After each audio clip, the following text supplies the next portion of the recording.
Sagittarius, welcome to this just in time tarot reading. Now, if you're watching this, Saggy, trust that there's a message here for you, and it begins with work through those fears, Sagittarius, new moon in Scorpio. So maybe you're moving towards a new beginning, and you know, when we do that, whether we're already in it or we're in the stage before that, it's so natural that the fears and insecurities come up, or we might think, how can I meet expectations? Do they really like me? What if they abandon me? Or what if this just doesn't work out, right? You know, sometimes we're putting money into something and we might be worried about financial loss. But if we don't sort of, you know, make those moves and take leaps of faith, then we never get to the next level here. So it's time to work through your fears. And we see the scorpion here, and knowing that, you know, those thoughts can become toxic, they can become the poison that then kind of spreads through a situation as well. So come back to gratitude and come back to positive intention. All right, Saggy, Oracle of the Angels. And we have here and now. Yeah, come back to the here and now. That kind of worst case scenario thinking or doomsday thinking, I mean, it can really... it's not reality. It's just thoughts, right? So don't identify with them because that hasn't happened. And really the antidote is come back to the here and now and know that that's all we need to deal with, and that we can also influence the future by making good decisions in the here and now.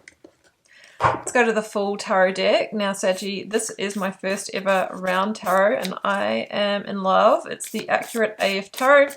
You'll find a link down below to this one and a discount code if you want to grab yourself one.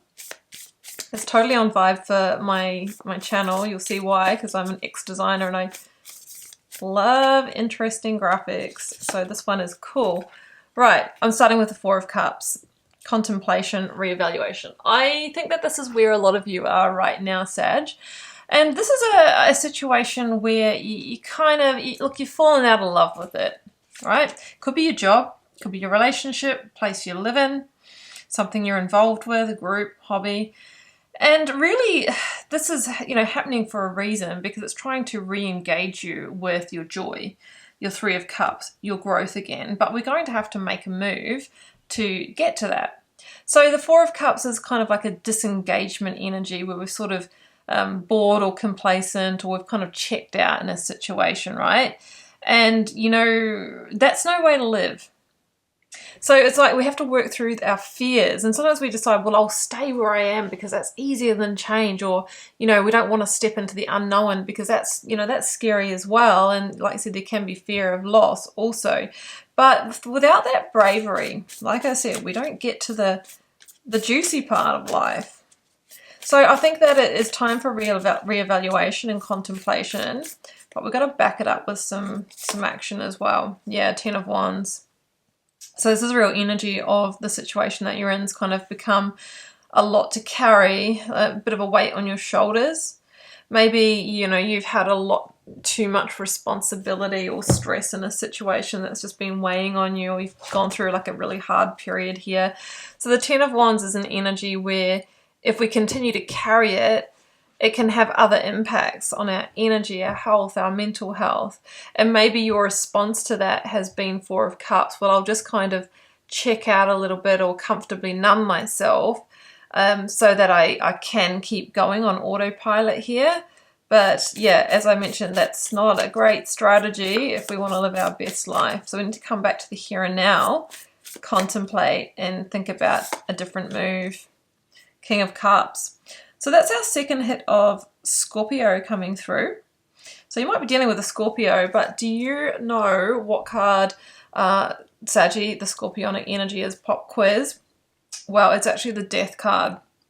So what we're really looking at here is the potential to release, shed, you know, let go of a version of ourselves or release a situation that's not growing so that we can get to the rebirth, we can get to the new beginnings. Okay, so that's what I'm sort of thinking here. Now, King of Cups could be someone also that you're dealing with, and as an energy to embody, it asks you to make a mature, emotionally intelligent decision to follow a call of the heart.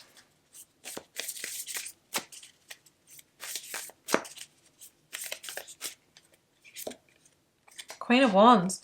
Well, I think this is absolutely the energy to fire up into its Aries energy coming through, which is the antidote to the Four of Cups. She's the energy of determination, tenacity. She wants that Ace of Wands, right? She wants potential. She wants growth. She wants to be inspired again. She wants to get her energy back. She wants to feel passion. She wants to feel spark and flame. And this is the energy to really embody and come into, okay, she is only forward looking. She's not looking back, and she's determined to get there. She's pretty fearless. And the Hanged Man. Yeah, it's interesting because the Hanged Man's the energy that comes before the Death card in the Major Arcana. We've got all of these nods to the Death energy, but it's not here because Four of Cups, that's the very thing that we're resisting here is what I've got. So you're in transition and you've been in a period where nothing's really happening and things are a bit stagnant. But that will definitely carry on unless we can come to a place of acceptance that in order to get to liberation, in order to get to release, in order to get to that inspired new beginning of passion and energy, that we have to transition through the hard stuff as well. But it brings growth. It brings major growth. And we look back and go, you know what? That was the best thing that happened. Five of Cups. Yeah, but I can see that there's some grief here attached to it, right? That maybe you're dwelling on that as well, and that's why we have the strategy of avoidance here. But the Five of Cups, the reason why it's a beautiful energy is because it brings us to new connections. It brings us to the new energy. And we should feel all the things and we should go through a grief process, but we don't want to get stuck in it so that we don't make a move, or that we dwell in that energy and we become sad or resentful or bitter in some way. The Five of Cups offers a turning point. The fives always do, to accept that and choose happiness and choose the new direction. Spirit of Wands. Yeah, that's the Page of Wands coming through, and the message is clear. You're out of love with where you are, and life is saying it's time for you to go on a new adventure and reinvigorate yourself here. This is a card of good news, right? An inspired, enthusiastic, adventurous new beginning. But of course, without acting on this energy, it often doesn't just enter our life, okay? We usually wait for a Tower moment, like a change catalyst, a crisis, a diagnosis, a betrayal, and we don't want to get to that point.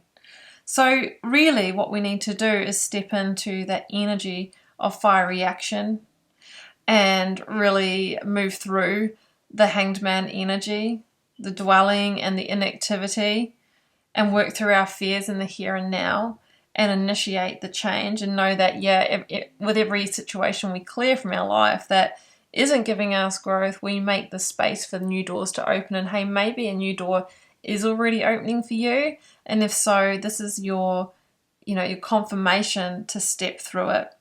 The Spirit of Wands always brings good news. So there could be, if you are applying for things here, to release yourself from your situation, a good news message coming in that finally allows you to embrace that new beginning.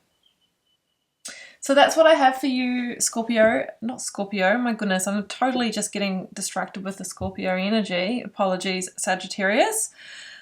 This is about the Scorpio energy though. It's about the Death card energy that's not here, and it's coming out of my mouth now. So there's an ending involved in this, or a release, and it could be, an old version of yourself that you've outgrown, right? Where there's a toxic pattern or an addiction or behavior that needs to be addressed, or it could be in your environment. So it's time to move towards that new beginning. So I'll leave it there, Saggy, and if you'd like a personal reading to tune into your specific circumstances, you will find the link below to my website to check those out. And please do like, share, comment, hit subscribe on your way out. That's what keeps the studio lights on, keeps the free readings coming. I'd love to hear from you. And come across to Instagram if you'd like daily readings and content from me as well. I'm super active over there. So I'm just sending you all the love and magic, Saggy. Do take care. Bye for now.